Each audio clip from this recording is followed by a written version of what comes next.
All right, welcome everybody to the Corey and Key, or Key and Corey, whichever is your flavor. It doesn't matter. Two conservatives in a podcast. We've started this recently. We're actually having a lot of fun talking politics because as much as we try to escape it in our own personal lives, we just can't seem to do it. So we're going to keep talking about it. And whoever listens, great. If you don't, also awesome. Leave a comment if you want. Subscribe, share if you want. It's a new channel. Just two conservatives who've been in the battle for quite a long time talking politics about the days that are crazy. Politics as normal is gone, and that's not a terrible thing, but in some ways it's weird.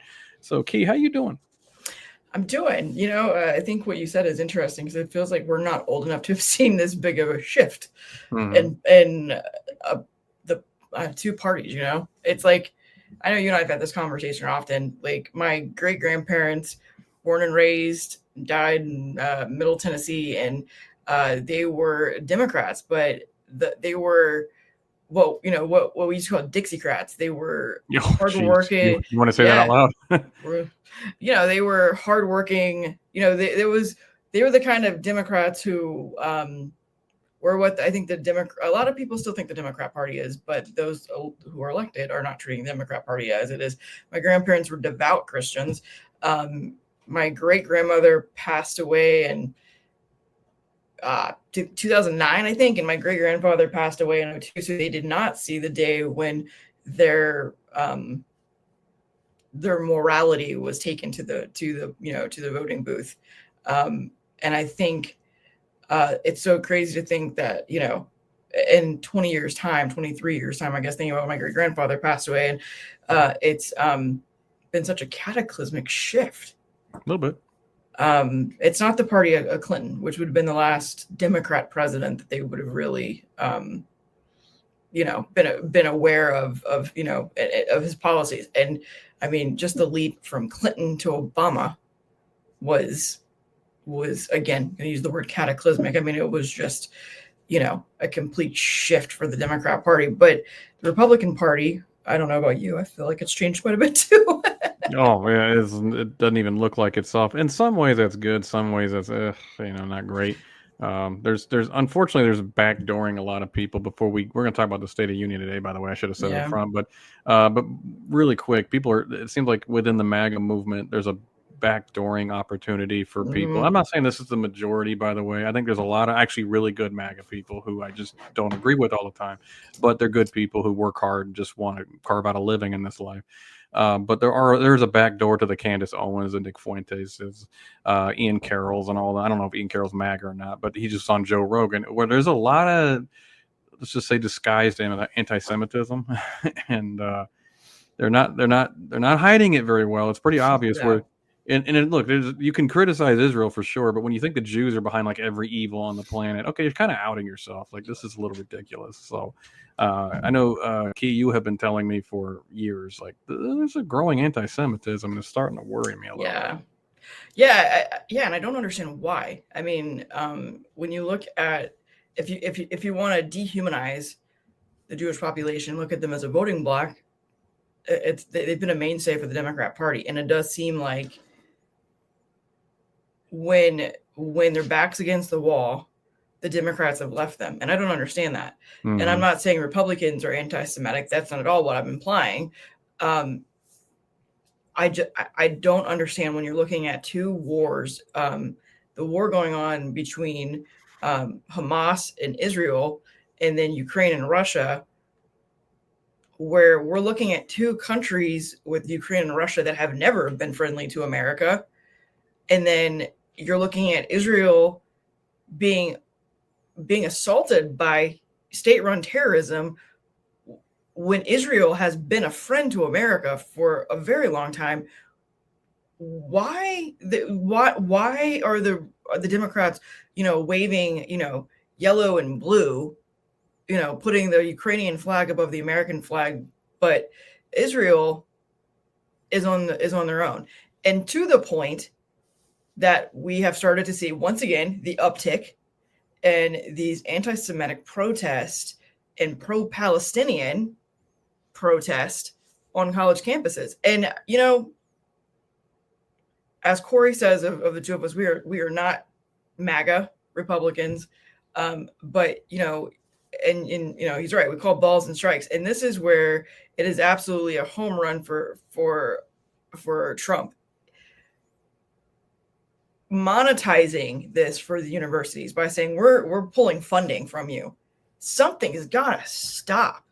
Mm-hmm. First off, whether it's right or wrong, and it's most certainly wrong, if you don't support Israel and you don't support Jews, you don't have a right to cause physical violence, and you sure as heck don't have the right to overthrow a university and take up court in the public square of a universe, like of anywhere. I mean, this to me harkens back to the Wall Street days. The what was the Wall Street thing where they I totally We are the lost. 1% or something like that. Yeah, 99%ers. dominate or what is it? Something Wall Street. I want to say it and then it just flew out of my brain. And it's kind of the same thing where they occupy Wall Street. That's what it was. They actually occupied Wall Street, and it feels like the same thing. It's like you're interrupting something you don't have a right to interrupt. And also, everyone has the right to safety, and the Democrats have just, for some reason, decided that Jewish people don't have a right to safety anymore. It's also important to note that they are the party that has an awareness for everything, an awareness month for everything. And yet, if you're Jewish, the Democrats are leaving you high and dry right now. And it's disappointing and it's upsetting to me for a whole host of reasons. But I know you've been very concerned, as have I, about the uptick in anti-Semitism. But like I said, like you said, I mean, I've been talking about it for a while because it really, really bothers me. I mean, this whole leaving Israel to its own devices by the Democrat Party while Ukraine, blank checks all day long. I don't know. There's a lot of things liberals do. This one I can't. Is one of the things I don't understand. Mm-hmm. I can't even like try to get in their heads and be like, okay, I can kind of see from that angle. There's no angle. It's kind of funny the fine line Kamala Harris had to walk when she was running for president because she didn't want to go against Israel because Jewish voting bloc is typically pro-Democrat, and she didn't want to piss off the Palestinian sympathizers and things like that, and Muslims and stuff. So it was like a fine line. It's just like one of those situations where she just could not take a stance on anything, which is why she would have been a terrible leader. But it's like if you're going to be a leader, you got to risk alienating people. That's just a fact of matter. Listen, I think Trump often puts his finger in the wind to see what is polling well, and I think he's smart in that he follows the polls. I think Harris did the same thing, but there's a part of that the squad on the left that's like no, we're standing on ground, and you can't go any right of this this trench that we've built. And I think, unfortunately, the money is on the left side of that trench because it's Hollywood and it's that's where the big money is, the Democrat Party. But I think to the right of that trench is your everyday Democrat who doesn't agree. That's why you look at something like men and women's sports. 74% of Americans, that's not just Republicans. That's not even just Christians that agree men should be kept out of women's spaces and women's sports. But yet the Democrats are digging in on this. You know what I'm saying? Mm-hmm. Like, so I do think that the Democrat Party really has, like I said, they've just built this trench, and you have this thing where the right, I don't know, sometimes we're such a big umbrella that I'm like, again, I just think Trump sticks his finger in the wind and he gets lucky, but he does pay attention to things that matter to Americans. And that's how he ended up reelected. But and I will say this in Trump's favor is, sometimes, I mean, I agree. There's a lot of people who will say he never does that, and I disagree. I agree with you and disagree with them. But that being said, when he does find that stance, he seems to take it as bold as humanly possible. Oh, yeah. And that again is something people like about him. And I think he understands that more in Trump 2.0 than he did in Trump 1.0. Mm-hmm. Oh, yeah. He's definitely an improved politician by a mile. Oh, yeah. Oh, he's definitely thrown out the rule book. Even the rule book he wrote for himself, back in 2016 when, or I guess 2017 when his first term started. But yeah, I'm with you. I don't understand the stance on Israel. For the life of me, I cannot figure out the stance on Israel. And I know there's a lot of Christians or some Christians who say it's not even like a biblical mandate. Okay, so let's take that out of it. What first off, Israel is there's a positive ROI there. Like they're not even asking for a lot. They're just like, hey, a little, like they're not asking for anything. We're just like, hey, let's help you because this October 7th was terrible. What happened on October 7th? I mean, absolutely horrid. I just read over Christmas. I read The Happiest Man on Earth. This man was 100 and something years old, wrote about his surviving the concentration camps, which was just a nice refresher. I say nice in the most benign way, but or casual way, refresher on what was so terrible about the Holocaust and how terrible the Holocaust was. And then to hear and to see, because of these stupid GoPros they took with them when they, did this, raid, I don't know what the word is, on October 7th. And it was absolutely horrendous. And it's just interesting how we have forgotten, Well, 90 years of people history. like to say that Israel's response wasn't proportionate. I'm like, do you even understand war or battle or anything like that? You're not supposed to have a proportionate response. Okay, they killed 1,200 of our people. We'll stop at 1,200. No, this is an ongoing problem. Annihilate the problem. Yeah. Oh, yeah. And also, what account do you make for the lives that they continue to torture? Yeah. After October 7th, it wasn't a singular event. It was, these hostages, and then because they destroyed their bodies, knowing that would go against Jewish law. And it was 100%. So tell me it wasn't just because it's Israel. Tell me that. Just tell me that it's just because it had something to do directly with their Judaism, and that was attacked on every level.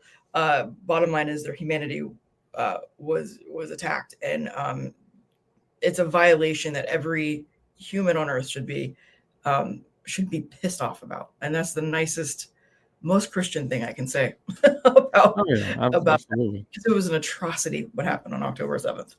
Yeah, and the good thing about Bibi Netanyahu is I think he understands how to work with Trump.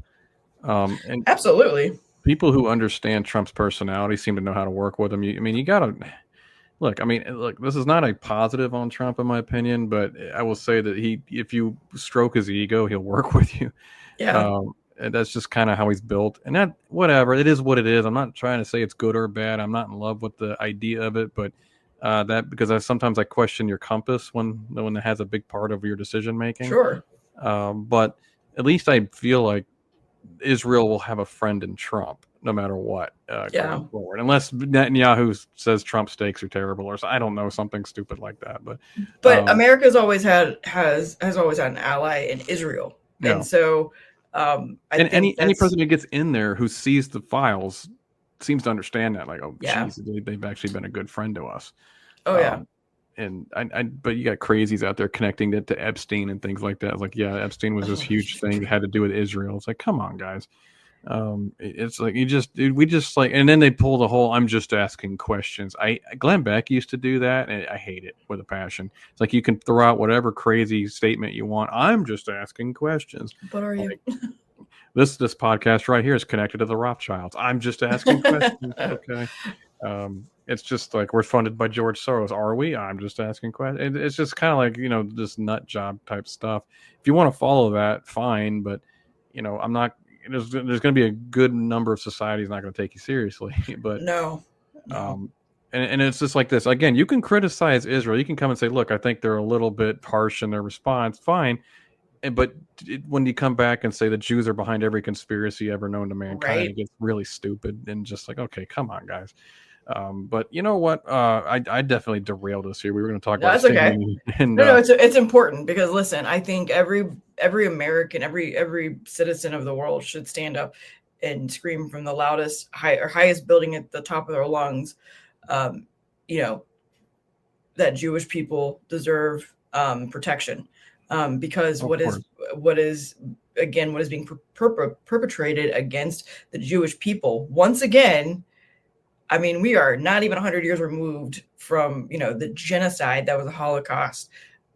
Like, are we doing such a terrible job in our education system, which is another topic for another day, and I'm sure we both probably know the answer to that, but are we doing such a terrible job that we've stopped? I mean, what was it, 30 years ago, you and I were in middle school, we were reading Night by Eli Wiesel. We were Oh man, are still we that taught. old? Oh, Yeah, no, we were, what I mean? We were getting that literature. That's why I like that book. I highly recommend our listeners check that book out, Corey. I know I mentioned it to you after I read it. The Happiest Man on Earth. Eddie Jocko is his name, I think. Jaku. Highly recommend it. I say it's an easy read. I read it in one sitting. It's not easy because of what he describes, but it's just a nice refresher of what the Jewish people have gone through. And I say nice, obviously not meaning nice. It is just a needed, is probably the better phrasing there, refresher on what the Jewish people have gone through. Yeah, if you start going, Hitler wasn't so bad. If you start your sentence with that, I start, okay, I'm backing up. Yeah, but it's also important to remember, as we transition to this conversation about Trump, what Hitler did. What's interesting too about Hitler is, I don't know, you're very learned in history like I am. There's no one's ever been able to figure out why he hated the Jews, first off. But I can't figure out why any people really do. I mean, there's people today who hate Jews with a passion, and I just don't really I don't get it either. But I mean, you would think someone who did what Hitler did would have, like, I'm not saying it would be a justifiable reason, but there would be like, oh, this happened, and it'd be like, okay, well, that's what caused it. Like, that's what sent it down the spiral, right? No one knows why he just like woke up one day and then was like, well, the Aryan race, and this is how we create that. But it's important to note, like I said, as we transition to this topic, of the State of the Union, or the joint address to Congress that we saw on Tuesday night. Hitler being all that Hitler is a name that this president has been called. And I've got notes here. I know you have your own notes, Corey, of things that he said in that speech. And as Corey and I often say, we are not MAGA people, but the things that I have noted here would definitely say, would be provide proof to the contrary, that he is actually not the second coming of Hitler. Well, it's just the way politics is discussed these days. It's discussed in extremes, and it's not discussed in nuance. This is why I think, actually, even though he's had extremes on his podcast, like guys like Joe Rogan, Bill Maher, are two of the biggest purveyors of free speech and actual conversation in this country at this point. And I don't agree with either one of them all the time, especially Bill, who's a liberal. But that being said, Bill has the integrity to say my side's doing some goofy things right now, and they'll have people on there they don't agree with, or they'll just argue and discuss, and then they'll be friends afterwards. And I think that's something that's sorely needed in this country more than anything these days. Is like, can we stop thinking in extremes on everything? Yeah. It's like, not everything's extreme. Trump is not extreme. Trump is actually moderate in Republican policy overall. But he's absolutely. He get painted as an extreme. He's extreme in his language. Oh yeah, his rhetoric is extreme, no question. Yeah. But that's just not even extreme in the sense that, oh my gosh, that's scary. Extreme in the sense that, dang, he needs to calm down a little bit there. So, yeah. I mean, because he's call people names and things like that, and he'll say, like Pocahontas calling her during the secret. I mean, which I thought was funny, to be honest. The first time, I don't know. Yeah, I mean, I'm not a Elizabeth Warren fan. I mean, nothing, like, sometimes if I need a chuckle, I'll replay in my own brain do you remember this, when it was I believe it was a Facebook Live when she was going to run for president, and she like saddles up to the bar at her house and she cracks I'm gonna get a beer. Yeah, and it was like, she's just one of us. Sure. She'd never had a beer in her life. It was the weirdest thing I've ever seen in my life in terms of like politics. I'm like, you think that's what's relatable here? This is the way she said it, and she just couldn't just have the beer already. She had to point out to everybody, I'm going to have a beer. I am cool. If anybody was her PR manager that had any sense, they would have said, have the beer ready and just take sips of it. Don't even think about it. Like you do that normally. But why beer?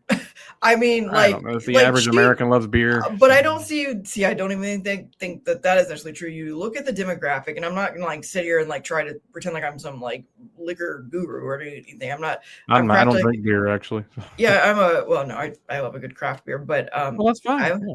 I'm a Red Sox fan. The greatest tasting beer in the world is a Sam Adams. No, I mean I really Not do. right. The two things are not connected necessarily, but I do. They are connected, but to me they are not. I love them both independently. My point is this: I don't think that her demographic is like drinking kombucha or whatever you call that stuff, and you know what I mean. Like I don't know. I don't think They're drinking mochiatos and things like that. yeah, I don't yeah, exactly. They're like my order at Starbucks takes me 20 minutes to say. Yeah, Like exactly. I'm Just not saying, saying that not they even don't to, I'm not saying that they're not drinkers, but I'm just saying like I don't know. Like did she think she was relating to the guy in overalls with a hard hat who was like you can't know, wait to get home and crack open she pulled a DeSantis, and I hate to say this about the guy I admire, but when Ron got national, he thought he had to act different. So yeah, she's trying to go national. She thinks she has to act different and appeal to as many people instead of just presenting them as themselves. Like, this is who I am. right. Yeah, you know what? I don't drink beer. I drink whatever fancy drink she probably drinks or whatever, white wine spritzer or some garbage. But Something waspy. yeah, exactly. Whereas Ron was also doing this. I'm a really nice guy. Like, no, Ron, people love the fact you're a ball buster as a politician. That's what we love about you. Be that. Yeah. And too many politicians get really bad advice on that stuff, and she got terrible advice. Hey, get a beer because you'll relate to more people.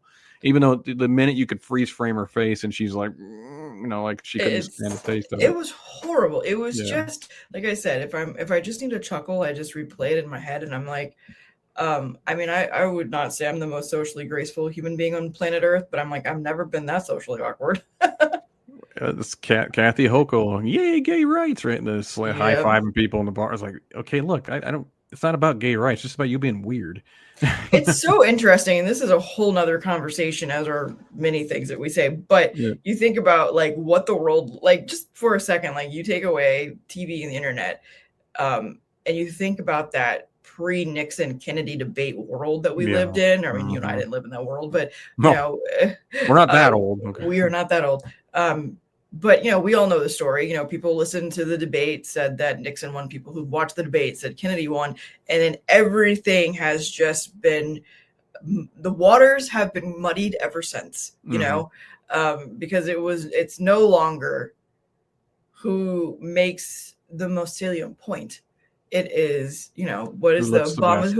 who looks the best? Like, what's the whole thing like with Obama? Who wants to have again going back to beer? Wants to sit down and have a beer with you, kind of a thing. And I gotta tell you, probably since 43, there's not been a president or a presidential candidate that I've been like, you know what, I'd like to have that guy as my neighbor or that woman as my neighbor.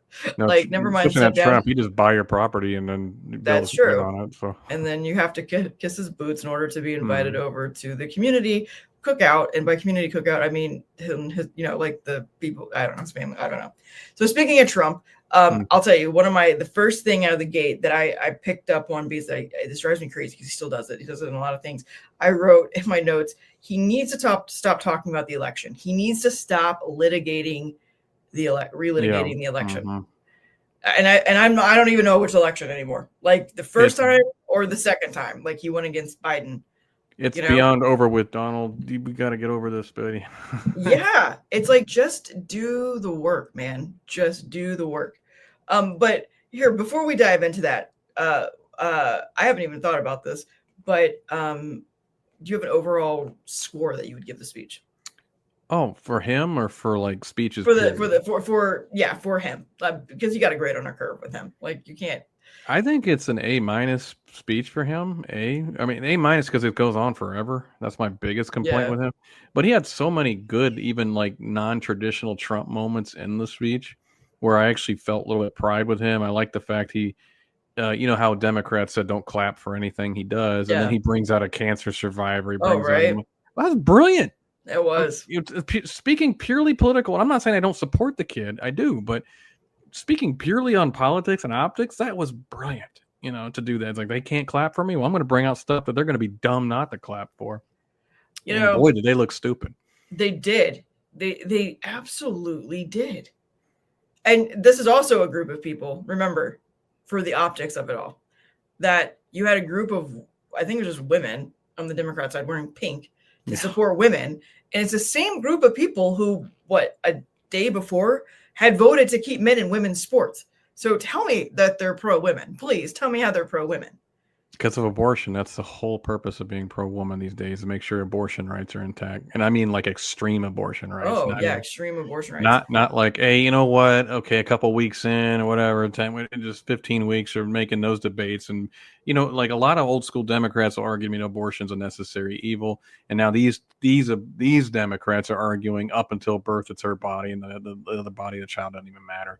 And so, yeah, they only argue for women in that sense, really. As a woman who was once relying on another woman in order to bring me into the world, I would like someone to answer for me when my women's rights began. Like, I've talked to my parents about this, who are very conservative. Once your kindergarten teacher decided you were a girl. I've said, yeah, right. I've said, thankfully, I went to, like you did, kindergarten in the 80s, where that wasn't even a thing. But I've said to my parents many times, again, like, it's preaching the choir with my parents, because this is not an issue with them. But, like, was there like a point in time when, like, they found out that my mom was pregnant with me, that they went, okay, well, we want this child, so therefore this child's life has value, and this child is no longer just a clump of cells, like, or was it after I was born? Like, was there like a decision point? Like did the doctor tell my parents, like, you have to decide whether or not this is a clump of cells, or, you know what I mean? Like at what point did women's rights begin applying? Was it 18 for me? Like when I turned 18 years old? Was it, I don't understand. As a woman, I've never been clear when my rights as a woman began, because I've just noticed that when they say we're having a baby, then it's a child. And then when they say I'm pregnant and I'm not sure, then it's a clump of cells. It's like, depending on whether you want the kid or not, that's how it's like, they're doing transitioning with actual human beings now, but they've been transitioning the truth based on what they feel forever. They've had a lot of practice, because it's either a child, it's either a living child growing inside you, or it's a clump of cells. Until when exactly? Oh, right. And they say viability to outside the womb, but that's different times for every kid. Oh, and it changes obviously as science improves. So does that mark in the sand change, Well, there have been children born in 4 or 5 months. I mean, like 3-4 months premature, that they're not supposed to be viable. It's like a 90% mortality rate, and they live. Are they just a clump of cells, or what are they exactly? I mean, when are we going to discuss the fact that these? God, now we're getting on abortion. We do this all the time, but now, what point do we? Yeah, you're right. What point do we say it's in a developing child, whether it's viable outside the womb or not? Right now, it's a developing child. Whether you like it or not. Even Bill Maher says he agrees with abortion, but it kind of is murder. It kind of. Let's omit that modifier. Well, he was arguing with a Democrat at the time, so I think he was trying to like bring him along slowly to that one point. might say they're trans truth. Yeah, there you go. It seems to be capricious. Okay, so you gave the State of the Union an A-. I, since we've been talking, was teetering on the edge of B- and B+. And I think I'm going to split the difference and go with B, just a solid B, because he's still Trump. Even though I said that we're grading on a curve because he's Trump. And I'm just looking at my own points that I have written in my little notes here. I'll tell you what my takeaways were. Like I said, needs to stop relitigating the election. Yeah. I listened to the speech there a couple of days after the speech was given. So I had heard about the Al Green protest, but I hadn't actually seen the speech yet to see when. I was surprised how early the protest happened. I know that's weird, and it just went in planned, So. Oh yeah, it was just surprising that like he hadn't, like, the point is he had not even said anything. Like, he did make a point that, like, I put in here somewhere, that no matter what he said, the Democrats were going to like what he said. I do think that was an important point to make, and I think he acknowledged the very literal elephant in the room. But then he went on too long about it, as he tends to do. He bloviates. He absolutely does. But I think there's a lot of people who like that. I think they like the ad-libbing. Yeah, I mean, sometimes it's funny, but that being said, overall, it's not a net gain. So No, don't do it. But I agree with you. I like people who can make salient points and make them in a few sentences and then they move on. I mean, because it's like, that's not him. no, he's not a mic. He's not really a This mic drop guy. DeSantis is that. Yeah, he is This, because I've he's not a great speaker, so he has to be quick as possible to it. But when you go back and you watch the debates from early last year with the Republicans, He gets to the unless point. Yeah. unless his back was up against the wall and he was really starting to get talked over, if he had 30 seconds to talk, he talked and he made his point in 27 seconds. Like I was like, as a comms person, I was like, somebody gave him good media training. I don't like that. And again, this is where I'm like subtracting points from him also because he's Trump. I don't love that he constantly talks about he's the greatest president ever. Like he compared himself to George Washington, the man who could have been king. You know, my husband made the point that he didn't actually compare himself. I'm like, I disagree. He literally said, there's a poll. I don't know. So I don't know if it's true, like how he does. I don't know. I think it's unnecessary.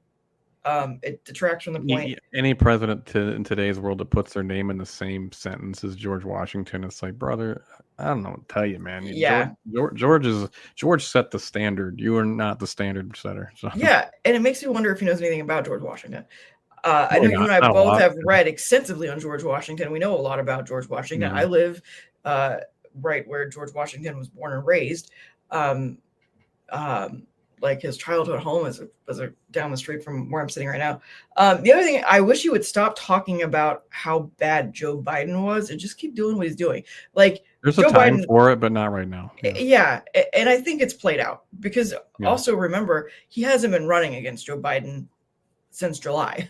Like Joe Biden hasn't been a conversation point in terms of a presidential candidate for 8 months. Also, there is a big part of me that feels bad for him. I think that he was a puppet. I think, when you look at these photos that have kind of resurfaced because Trump just says for his cabinet meeting of Jill Biden running the cabinet meetings, like you're like, this man, he's out of his gourd. Like I feel bad. Like I kind of don't even blame Joe Biden for what happens. I don't think he knows. Yeah, I already said calling out Democrats for never liking anything he says or does. Great, but he went on too long. Yeah, and then I have my own personal note is we will see every one of the Democrats' signs that they held up in protest in their campaign ads in 2026. So if you missed them the other night, don't worry. You'll see them again in about, I don't know, 10 months. All right, have you chosen your fighter yet?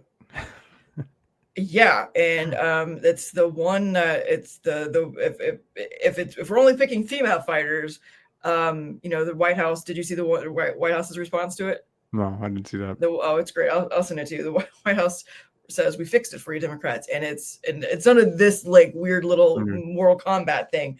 It's Hegseth, it's Patel, it's Gabbard, it's Bondi, it's Noam, and it's just like them like slow walking doing their jobs. It's like that. Thank you fixed that for us. Vance is in there.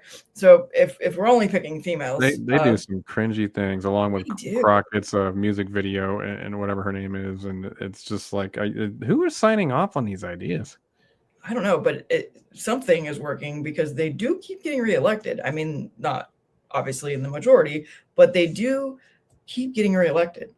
But they're not going to create a blue wave with this kind of crap. No, because it appeals to such a small sliver of society. Because it appeals to these like their bases, like Crockett. It appeals to the Harry Sassans of the world, the young, really young, hardcore liberal Democrats that are just like bought in, and sold. And they those people love it. They think it's like, oh man, you're reaching young people with this, and most young people are like, this is lame. This is really, really lame. But even for the young people it does reach that, there's not enough of them to not even change close. The outcome. I mean, maybe in a congressional race, but certainly not, and not even enough of them to I think change. I mean, granted, I say this, we have a one vote majority in the House, but enough I think to change the tide of where we're having the conversation politically. Everyone in my administration is fighting for what America needs. Maybe, but this is my note, maybe, but most importantly, I think that everyone in his administration is fighting for the things that America voted for. And I think that's where they've continued to stay on message, Yeah. is that where there is what feels like extremism sometimes. I know the left likes to call it extremism, and we've both said it and agreed that he's very moderate. This is what America voted for. Yeah. And you still look at polling that comes out like that talks about, like, again, we go back to the issue of men and women's spaces, 70 something percent. That is not just Republicans. That's not even just the people who voted for him. Okay. One of my favorite things he's done is the EV mandate, like abolish that. Cause I just think that is, and everything about it's anti-American, everything about it's anti-American. I didn't love the way that MAGA people love the part about weaponizing the DOJ, is what I wrote. Okay, sorry, I'm reading my own notes. I didn't like the way that MAGA people love the part about weaponizing the DOJ like they did against him, but it was still a good part. It was still a good point that he made. Like, he talked about weaponizing the DOJ, but he goes too far and says, like they did against me. It's like, okay, I'm so tired of hearing about the lawsuits.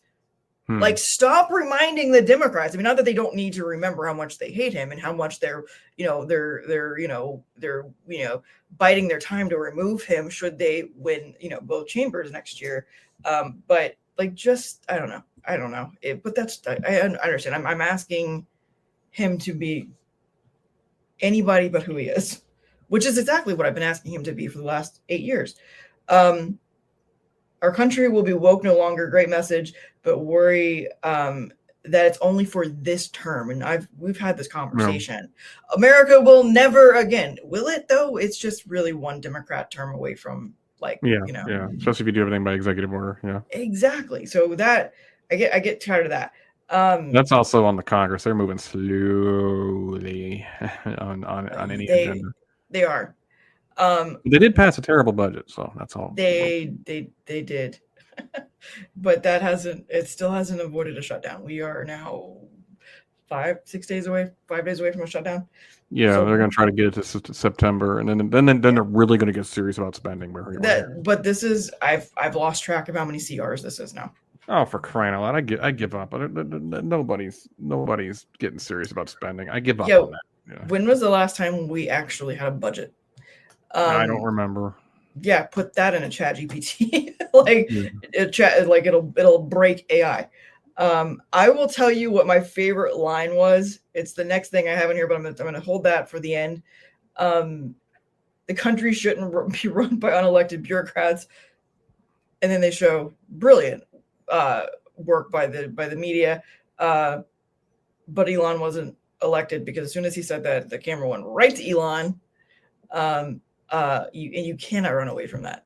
Like, this is not about me and what's going on with Doge, but it's definitely, I mean, I've said this point, despite how I feel about Doge, if Elon Musk was, I don't know, Bob Thomas, who was the CEO of some credit card company, not X, not SpaceX, and not, the world's quote unquote smartest and most richest man in America or the world, we wouldn't, you know what I mean? Like, we wouldn't be paying attention to the personality, just the process. No, I agree. Well, let me ask you, when we say unelected bureaucrats, who exactly are we talking about? I have no idea, because according to him, I'm an unelected bureaucrat because I work for the Department of Defense as a civilian employee. So I have no idea.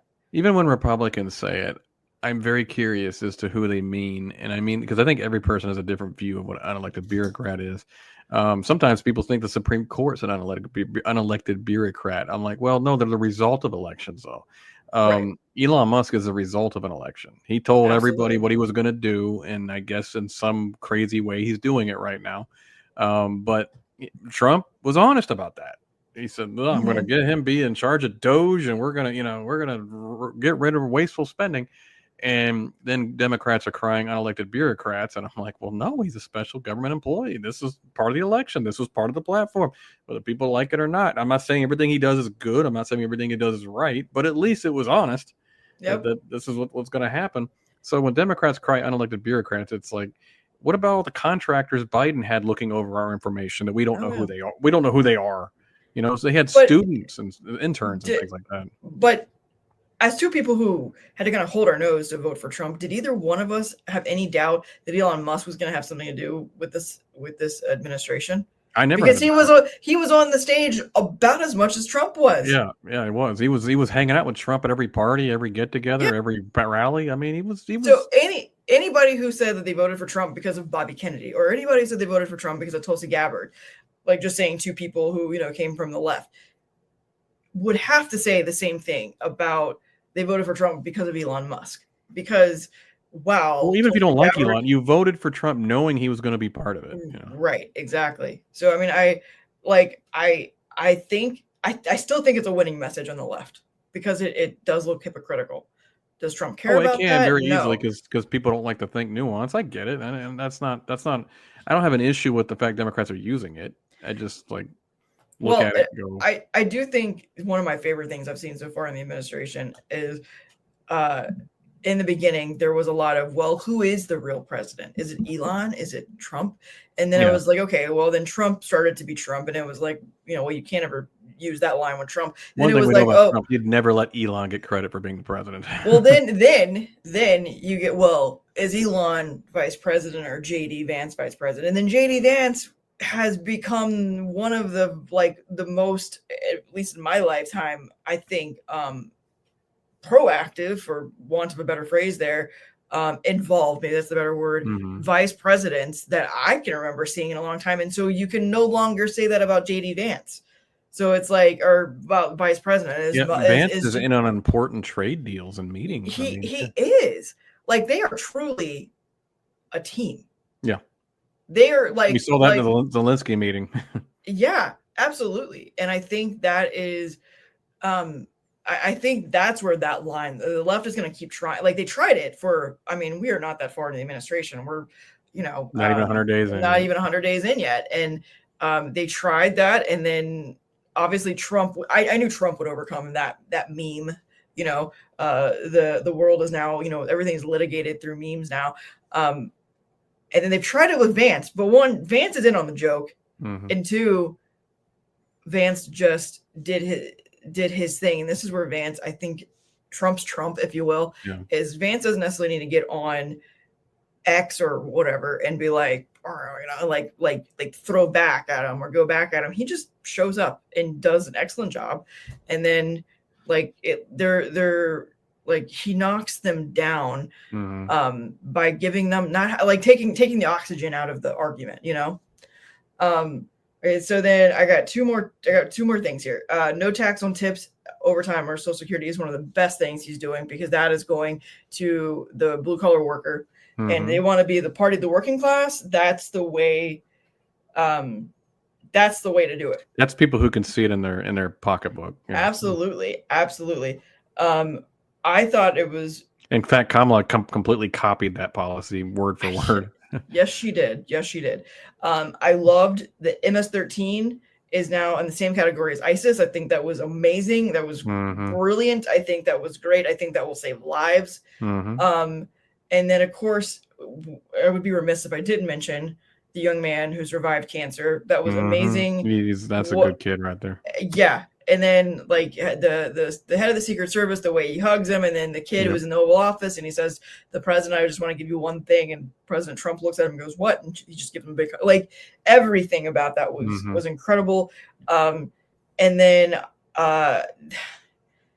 Jocelyn Ungare, they did not make a bill in her name. They dedicated a wildlife refuge to her. I thought that was so cool. So cool.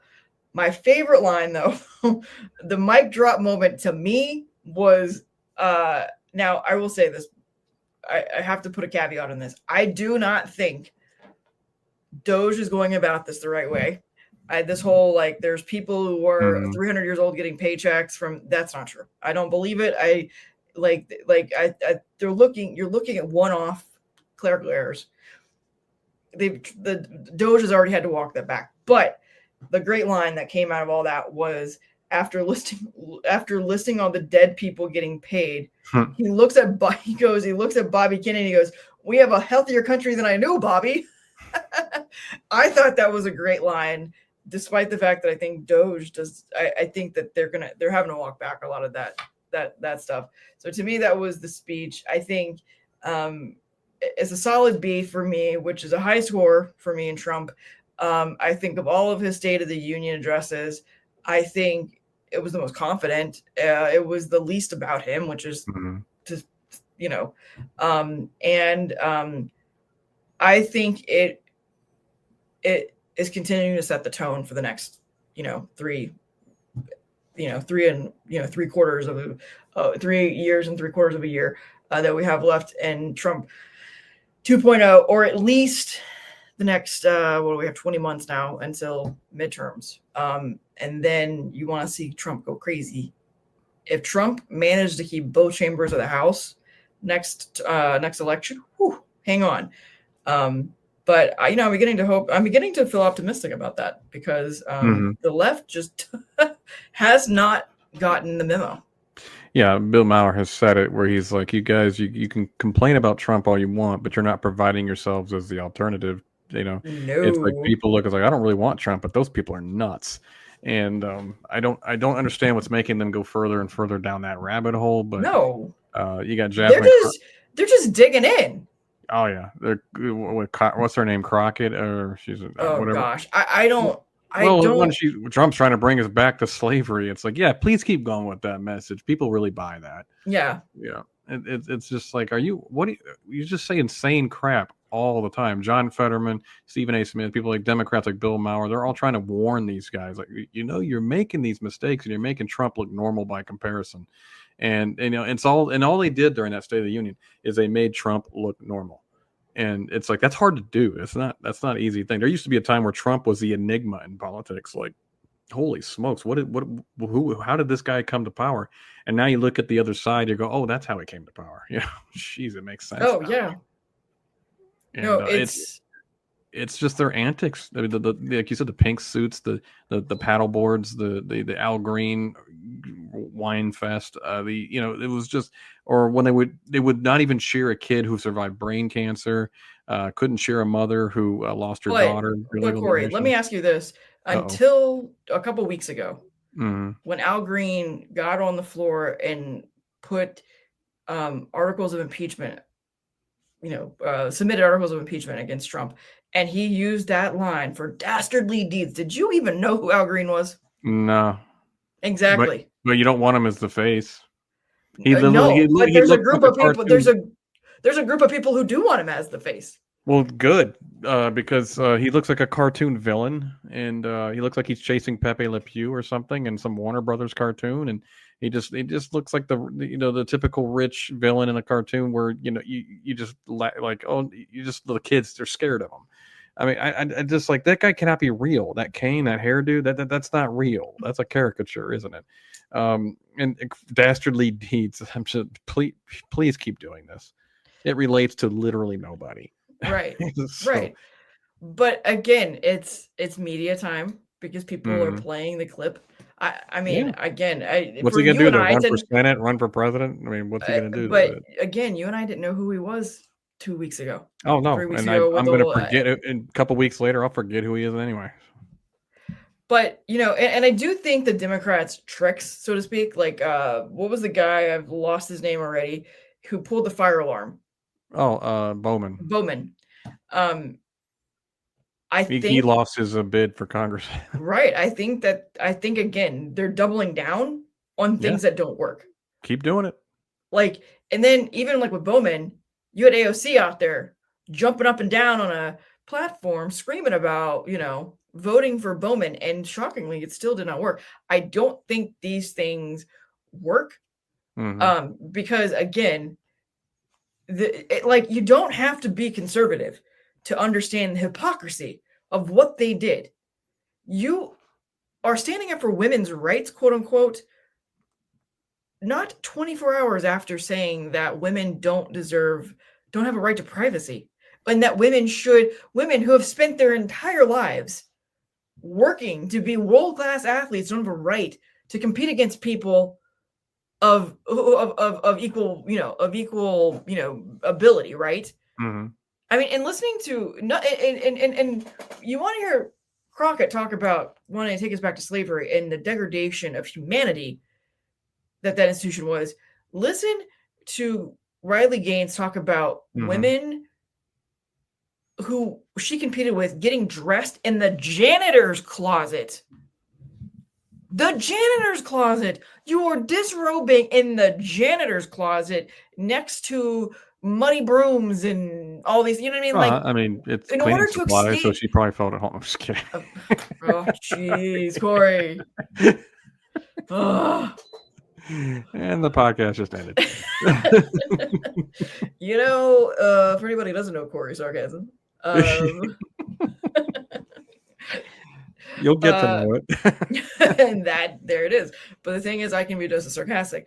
But no, I mean, it really, like, the point is that it's so hypocritical. But also, let's be clear about something else that's hypocritical, is to be John Fetterman and to have voted against that. Because John Fetterman has become like the voice of reason for the Democrat Party, and then he does what he did. So it just goes to show he's all talk. I mean, right. Because he makes he's on Fox News on a regular basis. I'm like I was thinking I judged him too harshly, and now I'm like back to nope, you still suck. Now, I don't know. That's another thing. I was just gonna say, like, with Fetterman, I don't know that I ever trusted him because he's been around long enough for us to know who John Fetterman is, right? And I just don't. I don't know. He's a wool and sheep clothing to me. He sees the handwriting on the wall. That's that. Pennsylvania is going the way of Florida. If Pennsylvania wants to know what's about to happen, just go look at Florida and what happened to Florida in the mid 2000s. At this time, in 10 years, this time in 5 years, 4 years, Pennsylvania will be as red as the shirt you're wearing right now. Oh boy, I'm wearing Ohio State sweatshirt, so it's pretty red. Scarlet, don't kill me, Buckeye fans. Holy crap. Them fighting words. Yeah, hey, Chris Fowler said Crimson Avalanche against in the Rose Bowl, and everybody went very, very freaked out. It's like, what do you? Well, it's like, as a Florida State fan, it's not maroon, it's garnet. Yeah, it's not yellow, it's gold. Okay. Yep. By the way, on that note, very tangential. As someone who lives in the Northern Virginia area, and certainly a bandwagon Commanders fan now, they wear a lot of gold gloves or yellow gloves and yellow cleats. And sometimes I'm watching, I don't think it's a flag, because I just see like a hand fly, and I'm like, is that a flag? And I'm like, oh no, it was just a glove. Yeah, you gotta almost wait for the TV to tell you if it's a flag or not. Yeah, because of the matching gloves and the cleats. And I'm like, no, that wasn't a flag. That was a flag. Because you know me and how I feel about all the flags in football. I feel like, sorry, my brain went somewhere else. I get confused by it. It throws me off. I don't like it. It makes the game too long. But also, I saw on the internet the other day, because the internet is a place of really strange things. And I'm not even talking about Dylan Mulvaney videos. There is something called walking soccer, where they play soccer on the same size soccer field, but you can't run. You can only walk. It sounds like something I would create, because I don't want to run. So but I think every impulse in you is to run when you're playing soccer. But it was hysterical watching it. That's what must have been run by Democrats, because they're going against every natural impulse right now in their marketing. That's true. Because everything they put out is like cringy as all get out. So, but what I think that's what's so interesting. I don't remember a time, and Corey, tell me where I'm wrong here. I cannot remember a time when the Democrat Party, I'll rephrase that. I don't remember a time when either party in my lifetime has been as rudderless as the Democrat Party is today. Yeah, that's what they're talking about. Actually, is a big topic right now. Is they don't really have a presidential front runner for next time. Harris is going to run. Walz is going to run. Probably Pete Buttigieg. He's 1000% that man is going to run. Yeah. I could see Josh Shapiro jumping in. Yeah. I've seen Pete, whatever his name is, more in the last 3 months than I did in the entire 4 years he was transportation. Although I am impressed that the Democrats have finally figured out prices are going up, and they're constantly trying to blame Trump for it. Not to say he's helping with his tariffs, but that being said, Well, of course, whichever day they are on, whichever day they're off. But that being said, Oh, right. you guys went 4 years trying to tell us that the cost of eggs doesn't matter. Now you're screaming about the cost of eggs every other day. So another hypocritical moment, especially Eric Salwell, that pile of garbage, who sleeps with Chinese spies. But anyway, I wish you were less blunt, Corey. a little less, yeah. And, yeah, that's how I really feel about him. But but again, um, that's where Trump actually hurt himself. Day one prices will come down. No, stop it. That's not how it works. You know that. Well, like, But there's a convenient truth, and that's that prices can't come down right now because of the egg thing. yeah, And killing 100 million chickens or whatever it was. Yeah. and listen, the liberal media and Democrats should jump on that as they are. Oh yeah. Like frogs in a pond. Like, do it, because it is, but I mean, it's a joke. Like, even my husband and I had to buy, like, we were like with our grocery list, and we're like, do we have, it was kind of a joke, but not a joke. Do we have money to buy eggs this week? Hey, I just bought 2 12-pack cartons. So Whoa. I know I'm a high roller. Okay. Jeez, Corey. I know. I'm Hey, gonna, I treat myself. So offline, I'm going to be asking you for maybe some maybe a Convert- small loan or something. Small loan of eggs. Yes. I did not know you were rolling in it, Corey. Yeah, that's what I'm saying, yeah. Man. I got it like that. Yeah. He's not single, ladies. Sorry. That is what it is. Yeah, it's just interesting to see how. I mean, I'm kind of reveling and watching how rudderless the Democrat Party is, but also just really sad that they're still a part of American society, anyways, that hasn't kind of woken up and went, oh yeah, that was a little extreme. Because the things that they're extreme on are not even like fiscal policy and stuff like that, which they are. These are cultural norms that they're just trying to augment, and it's at the risk of the safety of a lot of people, kids. I mean, we're talking about kids now. Like, I thought it was a universal truth or a universal understanding that kids are off limits. No. No, it's not. It's not. They were picking on Barron when he was 10, so they don't care. But at least no one was trying to mutilate him and say that and call it affirming. Not in the Trump family that we know about.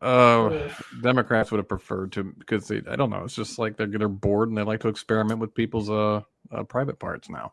So, and see what they can do and what they can create, especially in celebrities. Celebrities, it's like somehow, some weird way, celebrities have like 3 or 4 transgender. All my kids are transgender. It just happened that way. It's just like, yeah. I will say another book I would recommend anybody to know is Irreversible Damages by Abigail Schreier. Mm-hmm. And it's talking about the pandemic that is this social contagion is what it is of especially young women thinking that they're boys. And I listened to it on a trip from Virginia to Florida, and so I'm as an audiobook, and listening to her talk or read aloud like interviews that she's done with kids who are like, I don't know any kids in my class that are straight.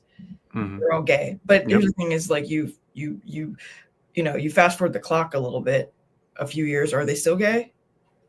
At the end of high school. Well, it's literally a social contagion. Well, of course.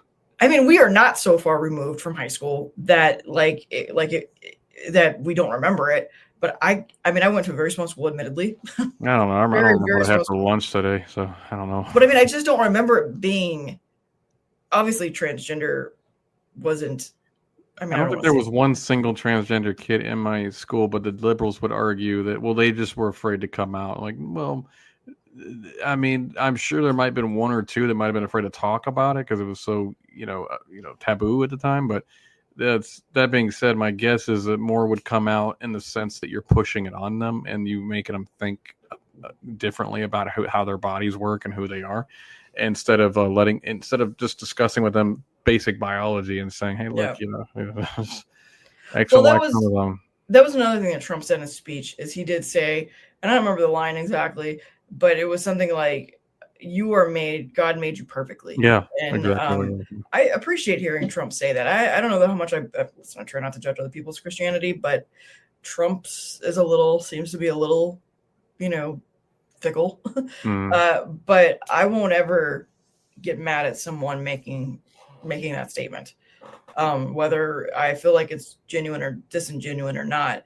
And to have the that pulpit used that way in that moment by someone who little full of mhm. themselves, listen, I'll take it. And there's a lot of people listening who who need to. I just don't think I think it's a message that whether you believe in God or not,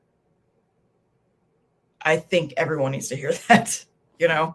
Well, it was good for the president, yeah, to state those words, and because I mean, whether we like it or not, whoever the president is a leader and role model for the country, and they need to, instead of placate the people's fantasies, they need to tell harsh truths. But the harsh truth, in the sense, was given with a soft landing, and Yeah. to say that you're perfect the way God made you, instead of saying, hey, you're not a girl, stop being dumb. That's You're how right. I would have given the speech that way. Say, hey, stop calling yourself a girl if you're a guy. If you're a girl and you think if you're a guy and you think you're a girl, it's not that way either. Just stop being dumb. Stop. But see, Corey, I think I've known you for a long time. I know Mm-hmm. you pretty well. And while I think you would make that point, I think what isn't lost on you is a sensitivity to the fact that there are people in this world who I think see transgenderism as uh as a I don't know, as a club that they can join and be accepted, Yeah. when for some reason there's something in them that doesn't feel validated or accepted. And Yep. you need somebody to say, and I think knowing you as well as I do, in the moment, if someone was truly confused and lost, because you are a Christian and you're a Mm-hmm. good man in general, We'll to talk look about at that far them now. and be like, listen, I would not be friends with somebody as long as I've been friends with you if you weren't a good guy. And I kind of met your girlfriend, and I know she wouldn't be with a bum. I don't So know. I tell her all the time, "Why are you with this bum?" my point is this: in the moment, I know that the thing that you would choose to affirm in a person is not the falsehood, the false narrative that's been set up Well, by no, you don't catch leftist people like media. that. It Yeah. would be, you would affirm the thing that is true of them and true of everybody, and that's that God loves him and that they were made in his own image. Mhm. And there is a hard truth, and yes, absolutely, we do need to say this is not a thing. But like you're saying, the soft landing is that one I universal guess I was truth. kinda surprised by the soft landing because it was Donald Trump. Yeah, but I do think he's gotten softer, which is hard for me to say because you know how I feel about the guy. I think he's, mostly, Well, I'll tell you what, Key. I'll tell you what. I've thought a lot about this, why we've softened up on Trump. I don't think it's really hardly anything to do with Trump. I just think I think it's the Dems have become such a party of crazies that has allowed us to take a second Mhm, look at Trump yeah, and say what we can tolerate, what we can't tolerate with right. him. Because I tell you, I feel I like Trump more this go around than I did last go Yeah. around, and I don't think it's really because he's changed dramatically, other than the fact that I think he's a little bit running. I think he's doing a little bit better job as president. I mean, I'm saying not saying flawless, but better, and I just keep seeing how nuts the Democrats keep doubling down on this crazy crap, and they're not listening to the more moderate voices in their party anymore.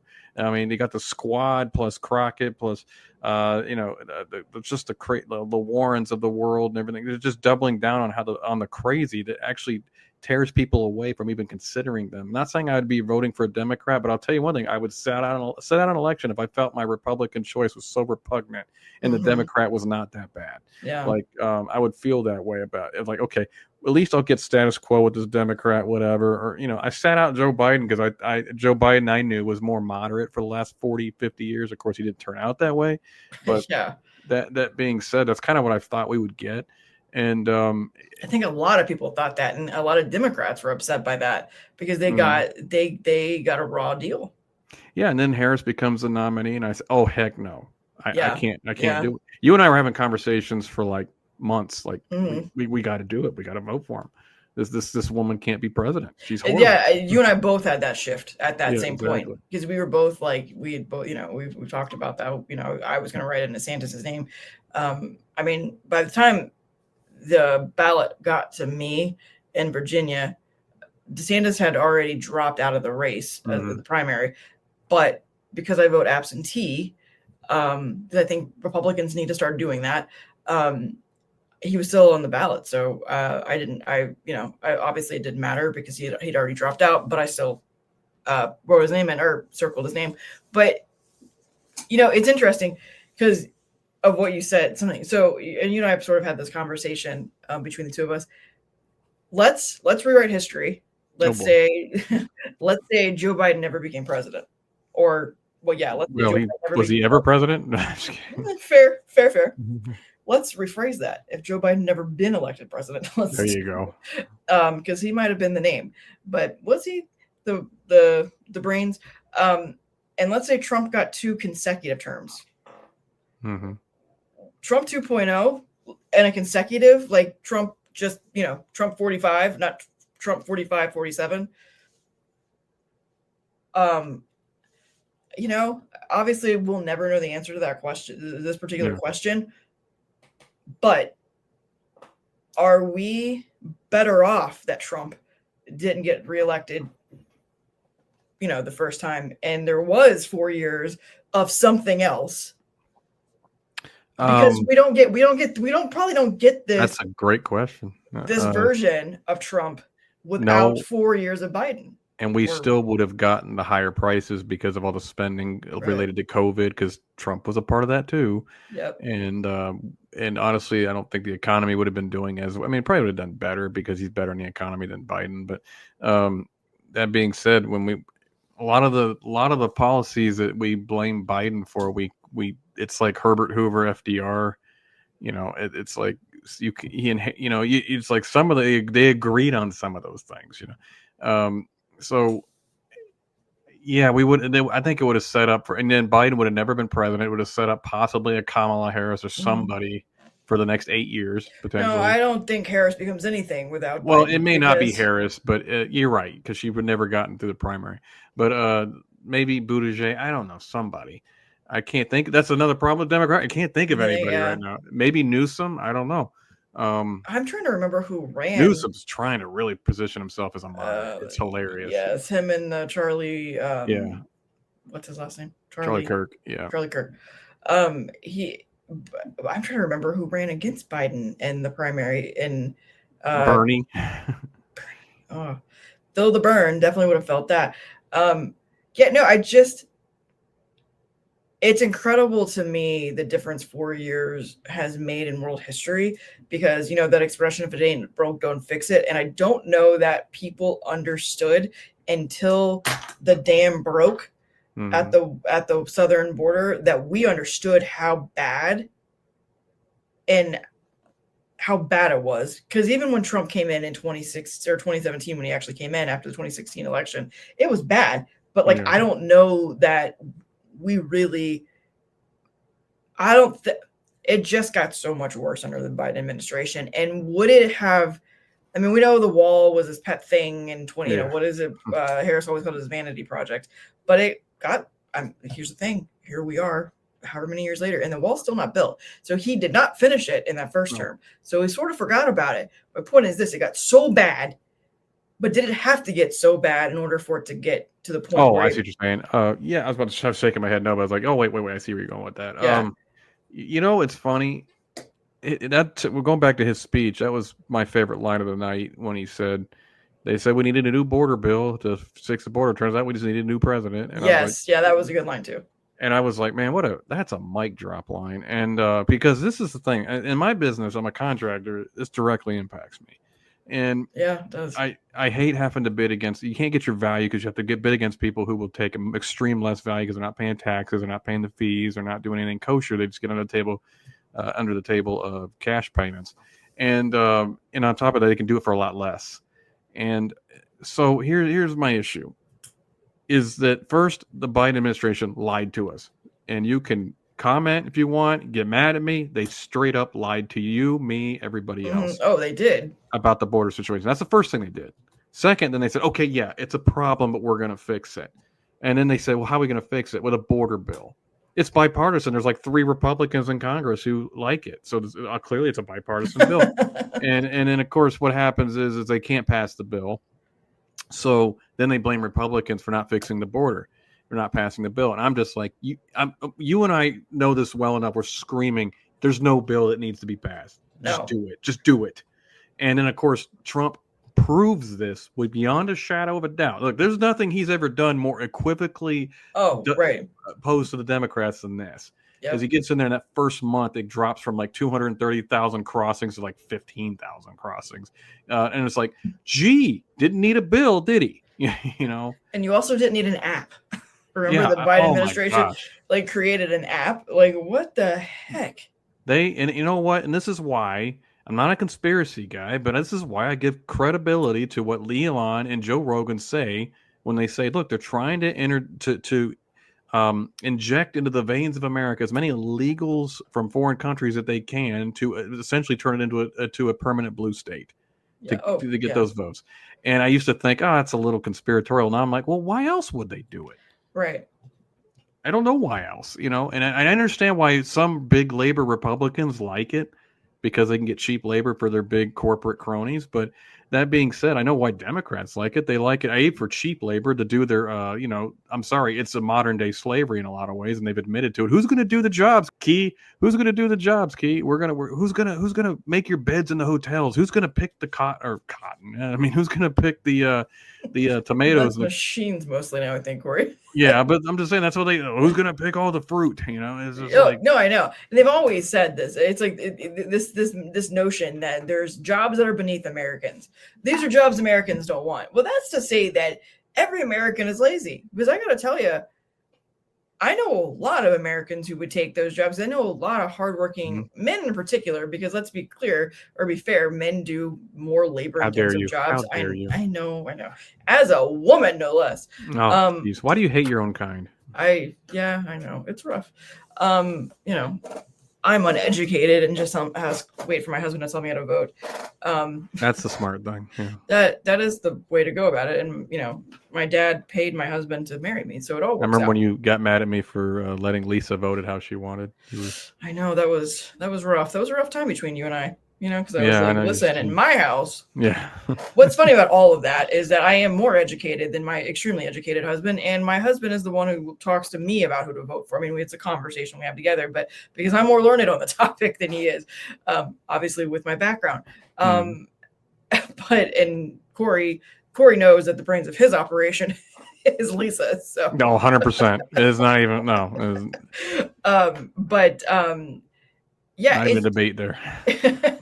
But it's just sad because it's such a slap in the face to hardworking Americans. And again, the Democrat Party is so mad the Republican Party became, by virtue of this last election, the party of the working class. Well, I hate to tell you, folks, the Democrats it's been decades since they've been party of the working class.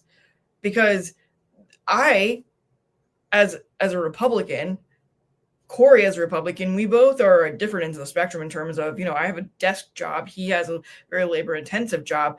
We both work hard for our money and we want to keep as much of it in our pockets. But also, here's the thing. We're infusing it back into the economy by making investments and Corey hiring people. Mm-hmm. And I mean, small businesses are the backbone of America, right? And the left wants to get mad at, I could name several things about Elon Musk that I don't like, and none of it has to do with how much money he makes. Not one bit of it has anything to do with the money he makes. Actually, that's one of the things I admire about him. He actually helped from the beginning. Everybody that I work with, not everybody, a good chunk of the folks that I work with, and they start talking about Doge, Elon Musk, they can't get past the fact that he's a billionaire, a multi-billionaire. I'm like, I'm sorry, I don't agree with what's going on with Doge in large part. But what does his net worth have to do with this? It's just an easy target. Again, like Bernie Sanders and a maximum wage. what that's so anti. It's obviously it's not capitalist at all. It's anti-American though, because America was founded on capitalism. Well, loosely founded on capitalism. I don't want to say it was the foundation of America, but it was a big part of the It's American. definitely our intended economic system, Right. for sure. And look, I mean, Elon used to be a hero of the left, with his Yeah, work with until Tesla. like 8 months ago. Yeah, exactly. And to Elon's credit, look, you can agree, disagree with him, and I'm not saying I agree with everything he's done with Doge. I agree with some things, not everything. And we agree with the premise that waste needs to be sought out in government. But that being said, some ways he can go about it differently. That being said, I do like the fact I feel like he is a guy who completely thinks for himself. Well, Um, that's clear. yeah, I mean, he went from kind of left leaning to biggest pro Trump guy on the planet, and honestly, I when he said in Joe Rogan's podcast, which I listened to recently, I actually thought, I give him credit because he's like, I don't agree. He's like, he's not saying he's a Republican necessarily. He's just saying, I just don't think that we should be allowing so many illegals into the country to where we're going to try to create a permanent blue state and stifle conversation. If Right. anything, Elon likes, it is good conversation. It's free speech. And the funny thing is I loved it when Joe Rogan said, "Did you ever see that people would be calling you a Nazi on the platform you purchased?" And he goes, "Yep, I did." And his great joke, he's like, "I did not see that coming." And I was like, "Oh my gosh!" Joe just started just falling all over himself. Well, let me ask you this, Corey, and I know the answer to it, but I'm going to ask you Uh-oh. anyways, because I know that you and I track the same way with this stuff. If it had gone the other way with Elon and he had helped get Harris elected, do you think? I mean, I know this is a little bit of a weird question, but do you think Republicans who had forked out the $100,000 to buy a Tesla, do you think that they would have been blowing them up and defiling them and going to Tesla dealerships and planting incendiary devices? I mean, I don't think politicians would have, but because there might be a but I couple mean, like in Mississippi or something. But honestly, those kinds of Republicans probably wouldn't have one in the first place. but this is what it's happening. Like Yeah, every day I'm seeing on social media where even though people, they're already paid for, and you're just ruining your car. So yeah, like it's like pro Tesla, anti Elon, or I don't know, stickers. Like people got to like make sure you know that if they're driving a Tesla, that it's not because of Elon. It's so weird. Like I remember, but it also just can't you just buy it because you think it's a good car? yeah, exactly. Like I remember, Easily the most successful electric car ever. It's not even close. right. And I've never seen one of those. And I mean, actually been like, oh yeah, they're. I mean, they're incredible. I mean, they the really client are I just great cars. had uses a Cybertruck. I think it's the ugliest looking thing I've ever seen, but it seems to drive extremely well. But because it's extremely quiet. But that being said, yeah, it looks like Minecraft truck. It does. It looks terrible. It's just interesting to see the left's response to things, and you hate to play that. Well, that was happening on the right. We do try to boycott things. I mean, I don't engage in boycotts. I think they're silly. Now, if you personally say I can't support what that store represents, okay, cool, don't shop there. Yeah. But when people tell me don't buy Bud Light, I don't buy Bud Light anyway. I think it's piss water. But it's people say don't buy Bud Light. I'm like, well, you can buy it if you want. I don't really care. I'm never gonna buy it because I think it's terrible. That's really the only reason why I don't drink that stuff. But stuff like that, or just like what other things were they? Target, I guess. Target, yeah. I don't go to Target. So, I will say this: my husband took a strong stance on the Target thing. So that year, that was all kind of an up and kind of a. And I respect that. If you said that doesn't represent, it was only for the month though. The Pride Month, the June month, Pride Month, yeah, the month of June. What is that? Is that Juneteenth month or is that Pride Month? Who's fighting who? Right. Yeah, exactly. So we didn't make any purchases that June, and I forget what June that was. June before last. I can't believe it was already June of last year. My mom and my sister came up last June, actually, and we went into Target. And my mom still doesn't like Target for those reasons. My sisters and I have all kind of like, because let's be fair, Target's kind of a big part of our lives. My sisters have 5 kids between them, so Target is a place they're at frequently.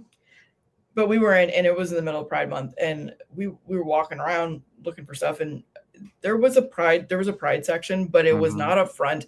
And my sister and I were curious, and we were looking, and nothing none of it was child size. It was no, I think there were like bracelets or something that I'm sure you could give to a child, but like that was part of it. So I do think, like, I'm with you. I don't like, yeah, like trying to keep up with where you're supposed to shop and where you're not supposed to shop Yeah, and all this that stuff gets drives me super nuts. confusing. Yeah. And then, but like, I do think the Target thing did work. Oh, it did. Their value went But down. like, but yes, to like just be like, now that all that said, I will shop. I'm more inclined. Like we have a local place here that I mean it's a it's a sundries place and they sell ice cream and coffee and stuff like that. I could It's go for Christian. some ice cream. It's if you guys ever get up this way, it'll be one of the first places we take you. Oh, cool. But it I can always go for some good ice cream. oh, it's the best ice And cream. coffee for that matter. I love coffee too. And they do both great. But they're Christian owned and a Oh, small the Christians. business. I'm boycotting. You should. They play praise music and they're closed on Sundays. Oh, now I've never set in front of me. Forget it. No, I'm so sorry. I've offended you. Mm-hmm. But I mean, I will say we frequent them because they're a good business in the sense that we enjoy their product. Well, yeah, if their product stunk, you wouldn't care that they're Christian.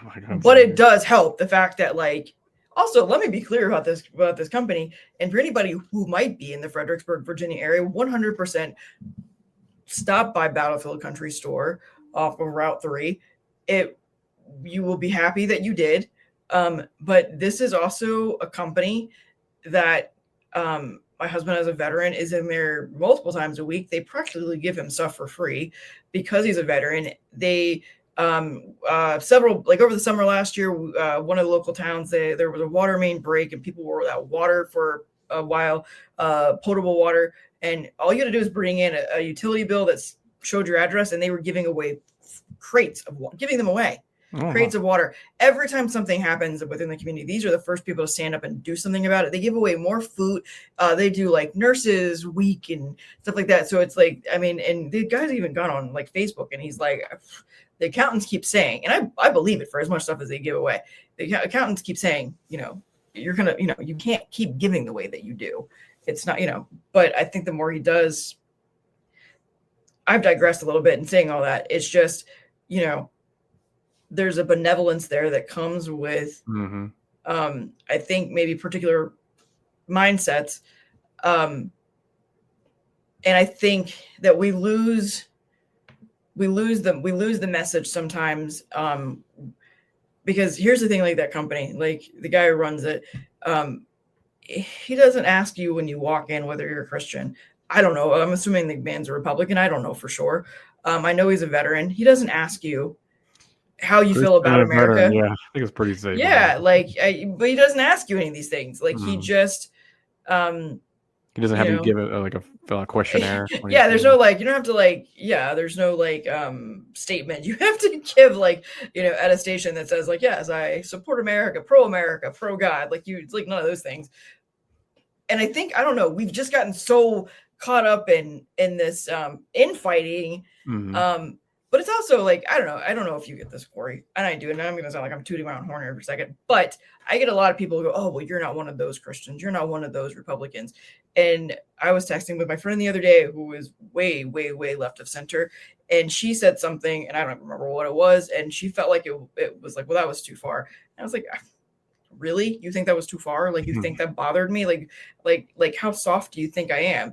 And it's like, yeah, and then the conversation, well, I always appreciate that we can we can have these conversations. And I'm like, yeah, it's like because outside of the fact that our politics and our religion are different, like this is a person I've known for 20 years. Like I remember when she got married and had babies, and like, I'm like, why would I throw 20 years of friendship and history away because you made a political comment that I didn't agree with? How ridiculous is that, Oh, I throw people out all the time for political comments. Like I'm done with it. The funny part is like I actually did lose friends when not when I never like full on supported Trump. Like I was like, oh yay Trump, but I was part of the Never Trump movement in the 16. I was like, this is not my Republican Party. Yeah. And then the thing that swung me from that was people started quoting Taylor Swift about Donald Trump. Like, since when do we care what they say about Donald? I mean, it's like we vet him from the right, don't we? Well, enemy of an enemy is my friend, and I'm like, okay, I'm not being a part of this. We're not. Next, you're gonna start quoting freaking Elizabeth Warren about Donald Trump. I mean, it's just like, come on. A liberal hates Trump. Shocking. I Oh man. So it's like, no, we prided ourselves on being Reaganites, conservatives who vetted him from the right, and then it Right. became anybody who would criticize him, we'd take him as credible, and that's when I started. And then of course what I found was the people who loved Trump from the beginning accepted me for who I supported and what I supported from the beginning, never abandoned me as a friend. The people who were never Trump, as soon as I said, you know what, I'm not saying I'm supporting or voting for him, but I'm gonna call balls and strikes from here on out. Yeah. And they started to abandon me. I had one person who was a friend of mine for 10 years just never talked to me again. That's so sad. And I was like, we actually didn't talk politics all the time. We would talk like Marvel movies and in sports and stuff like that. We'd talk on hours for on the phone once a week, just talking about everyday pop culture or whatever Yeah. sports. And now That's all of a sudden, since I said I'm not going to hate Trump, I don't love him. I'm just not going to hate him. That's just like, okay, I can't talk to you anymore. Last time he talked to me is when he messaged me about my dad dying and saying, hey, I'm sorry. He actually said to me, I'm sorry I let politics kill our friendship. well, that's good on him, but also what a Well, there was no follow up. I actually tried to be Oh nice and jeez. say, like, I was like, yeah, we don't have to stop being friends. I'm not gonna. That I was the get your choice you made. Yeah, exactly. I get your position on Trump, and I'll respect it. I'm not gonna tell you that you have to feel the same way I do. But but then he just didn't answer me after that. I'm like, okay, so you don't want to. You're just like stuck on this position, like Yeah.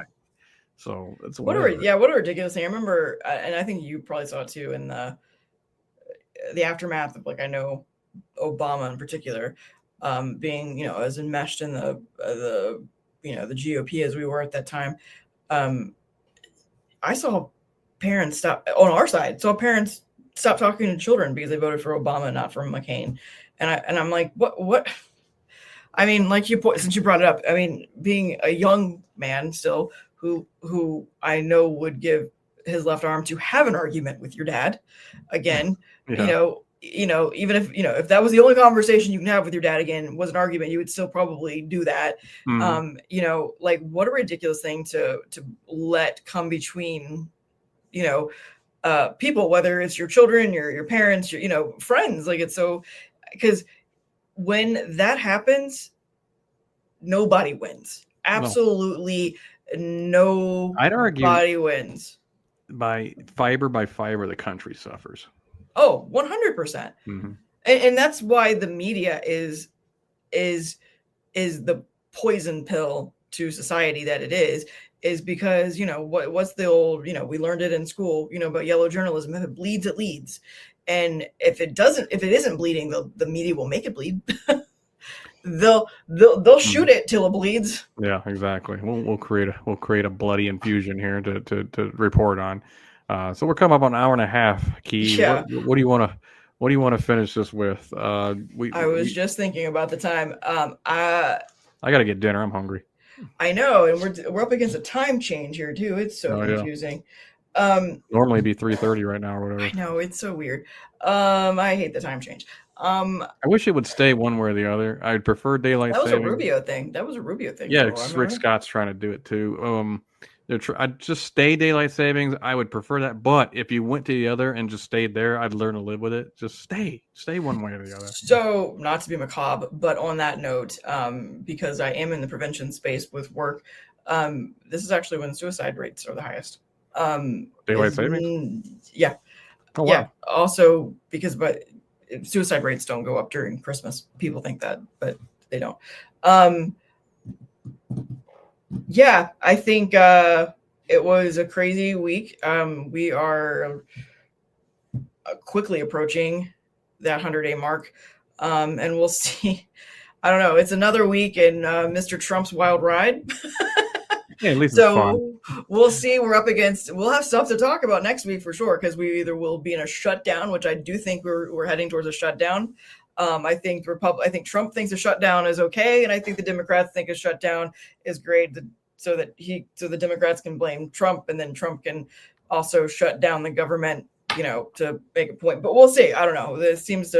Johnson seems to be at this point master of that 11th hour bailout. So we'll see. So we by this time next week we'll have a lot to talk about. Are we shut down or are we not shut down? That is the question. We shall see. And I think, Corey, I think we should start, because you say it. You send this thing to me every day. You don't hate the media enough. I think we should start doing every week or every podcast. We should do a "You don't hate the media enough" segment. And I think agree. and I think. But how will we ever find examples? I was going to say, will we ever find enough? I think that could be there could be a whole podcast just called "You Don't Hate the Media Enough." I like that idea. I think we're going to introduce that. I like that a lot. Maybe we'll do a second podcast called "You Don't," and it'll just be Corey yelling is what it will be. Oh yeah. That will be enough. That'll be enough content. Instead of yelling in my ear on Messenger, not at me, but yelling in my direction via Facebook Messenger. Preaching to the choir there. Yeah, those are fun messages. So maybe next week we'll start that. But we'll definitely have a thing or two to talk about next week. Thank you for listening. If you've gotten this far, you've now listened to 3 hours of Corey and I. I am so sorry. I don't know. We'll see how it goes. Alrighty, my friend. We'll talk to you next week. Yeah. Talk to you guys later. Bye.